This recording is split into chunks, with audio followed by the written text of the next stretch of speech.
This is a world that was not built for people with disabilities. From what we wear to what we drive to where we live to how we shop. There are more clothing lines for dogs than for people with disabilities.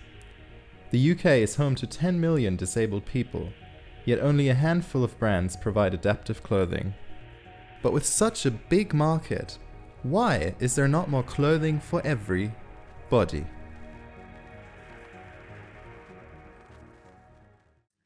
My life as I once knew it changed really dramatically when I was first diagnosed. I changed the clothes that I wore, big and baggy clothing just to cover up all the tubes and lines and drains that I now lived with. Rhiann lives with a connective tissue disorder and various other chronic conditions. Before a diagnosis, she was a model and loved shopping. Now, she struggles to find clothing suited to her needs. It's limited, it's the styles, it's not always stylish. It's not always trendy, and why shouldn't we be able to look nice and wear stylish clothing? Everybody should be able to look beautiful and feel good in the clothing. So as somebody that needs to wear that sort of clothing, we haven't got to go somewhere special. At the moment, it's still sort of us and them. So we're still like second-class citizens, really. They don't think about disabled, adaptive clothing. I haven't seen it in any of the shops that I love to go in. If we could see adaptive clothing in the shops on the high street, that would be brilliant. Apart from more adaptive clothing, Rhiann also has other hopes for the high street. It's very exclusive at the moment, adaptive clothing. So anything like that is expensive, which it's going to be. But it would be good if we could get high street prices for adaptive clothing. So what exactly is adaptive clothing? It's clothing made for people with disabilities who may experience difficulty dressing themselves. But is the demand for it high enough? The potential spending power of the UK's disabled population is estimated at £249 billion a year. This is called the Purple Pound. According to research by the charity Scope, 1 in 8 people considers the needs of disabled people to be no different from their own. Could this be the reason adaptive clothing is such an untapped market? One fashion designer pioneering for change is Mindy Schleier. She has collaborated with Tommy Hilfiger to create more adaptive clothing. I decided to create modifications that could be implemented into mainstream clothing, as I really wanted to show that major brands need to understand who they are missing out on, the huge consumer base that is not being included in the fashion conversation. So after many years of research and developing these modifications, in 2016, we partnered with Tommy Hilfiger to develop the first ever mainstream adaptive clothing line, which is now Tommy Adaptive and is now available globally, which I'm so thrilled about. Today in the UK, there's still only a small number of brands designing adaptive wear. Unhidden Clothing by Victoria Jenkins is one of them.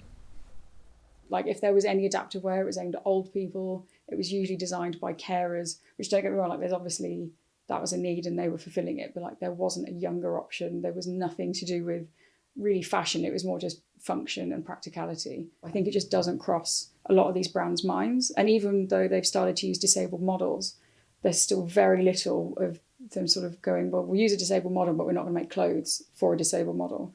So there's just that kind of disconnect in the size of the market and the amount of people that need that kind of help. By making small adjustments to clothing, Victoria's designs provide for people with a range of disabilities. So these are the women's wheelchair trousers. So they actually have an invisible zip either side so that either the carer or the person themselves can get in a bit easier. But then this front opening doesn't actually really open, it's concealed, but you can adjust the size here so that if you bloat or you move about during the day, you can be more comfortable. And there's elastic in the back for the same reason. So it's kind of the whole point of everything was to make it, they are hidden adaptations even though we're called unhidden. So it's like, so that you don't notice that things have been changed. We asked some popular brands including Bowden, New Look and ASOS why they don't provide adaptive clothing. None of them were willing to interview. However, ASOS told us they have previously included disabled models in their campaigns. Not all disabilities are visible, yet they can still impact how people wear clothes. Crohn's disease, which affects the digestive system, is one of them. My name is Majid, and I live with Crohn's disease and a stoma bag. As a result of the stoma surgery, obviously my fashion needs have changed quite a lot. I tend to look for things that are, again, a bit more baggy, not so skinny. I remember transitioning from like super skinny jeans. I used to wear them at the start of like having my stoma journey, and it just didn't really work because the waistline is so tight and the stoma bag hangs below the waistline. So when you eat food,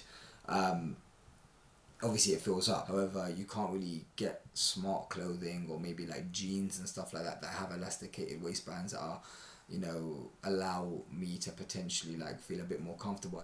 For Muid, elasticated trousers from adaptive clothing brands such as Unhidden Clothing make a huge difference. So when I put them on, I was like, yo, I could like literally wear these every day. I could see myself wearing them, which is not something I would ever do. So, trying those on and seeing how comfortable they are was nuts. I was like, yo, this is actually real. People are doing stuff like this to help, me wear these kind of things and, feel more comfortable. So how far away are we from change? There's still a long way to go to make it fully inclusive, because it's still not, so definitely not.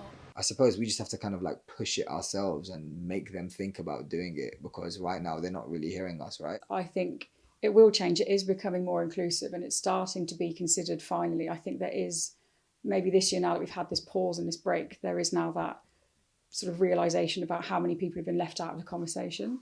What could the future of adaptive clothing look like? At the Runway of Dreams, this future may have already arrived.